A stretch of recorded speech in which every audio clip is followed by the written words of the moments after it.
দেশি মশলার ঘরে আপনাকে স্বাগতম। আজকে আমরা রান্না করব মাগুর মাছ। এখন আমরা দিয়ে দিচ্ছি তেল। এখন আমাদের তেলটা হিট হয়ে গেছে। আমি এখন দিয়ে দিচ্ছি পেঁয়াজ বাটা, রসুন বাটা, জিরা বাটা এবং আদা বাটা।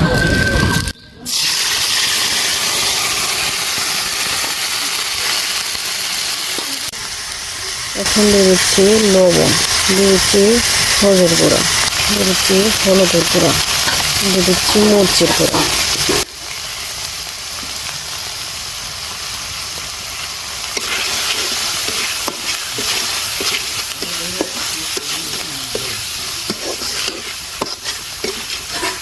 হালকা একটু পানি দিয়ে দিচ্ছি।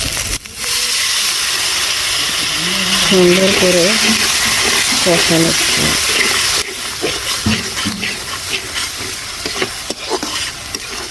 মশলাটা যত কষানো যাবে তত স্বাদ হবে। আপনারা সুন্দর করে মশলাটা মেলা মিনিট ধরে কষা নেবেন,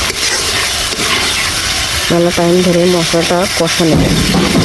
তাহলে দেখবেন যে কোনো জিনিস রান্না করলে অনেক টেস্ট হবে। এখন আমার সুন্দর করে কষানো হয়ে গেছে। এখন আমি দিয়ে দিচ্ছি মাছ।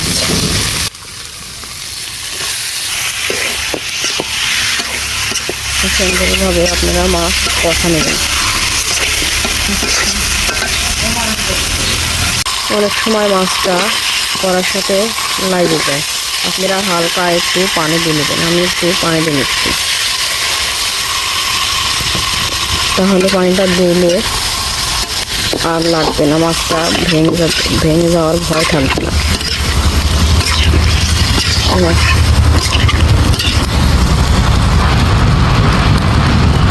দেখেন মাছটা কত সুন্দর দেখা যাচ্ছে, কষানোটা কত সুন্দর হয়েছে, কালারটা কত সুন্দর দেখা যাচ্ছে মাশাআল্লাহ।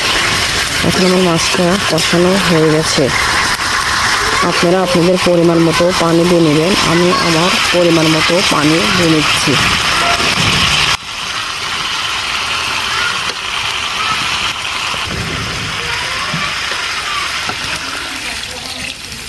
মাছটা যত কষানো যাবে তত স্বাদ হবে। আমি অনেক টাইম ধরে মাছটা কষা নিচ্ছি।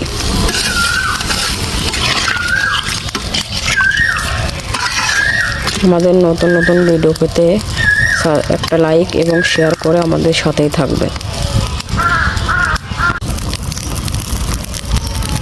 মাশাআল্লাহ, অনেক সুন্দর একটা কালার আসছে। দেখুন কত সুন্দর দেখা যাচ্ছে। দেখেন দর্শক কত সুন্দর দেখা যাচ্ছে।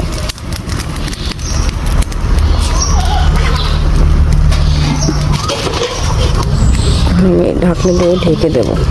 মাছটা ঢেকে দিলে অনেক সুন্দরভাবে সিদ্ধ হবে।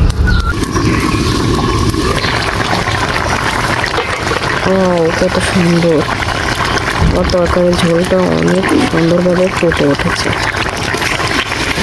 সুন্দর মাশাআল্লাহ, অনেক সুন্দর একটা কালার আছে, খেতে অনেক টেস্ট লাগবে মাশাআল্লাহ। এখন আমার তরকারিটা হয়ে গেছে, এখন আমি নামিয়ে নেব। মাগুর মাছটা আমার রান্না করা হয়ে গেছে। দেখেন কত সুন্দর একটা কালার আছে মাশাআল্লাহ, অনেক সুন্দর মাশাআল্লাহ। আমাদের নতুন নতুন ভিডিও পেতে আপনারা একটা লাইক এবং শেয়ার করে আমাদের সাথেই থাকবেন। ধন্যবাদ।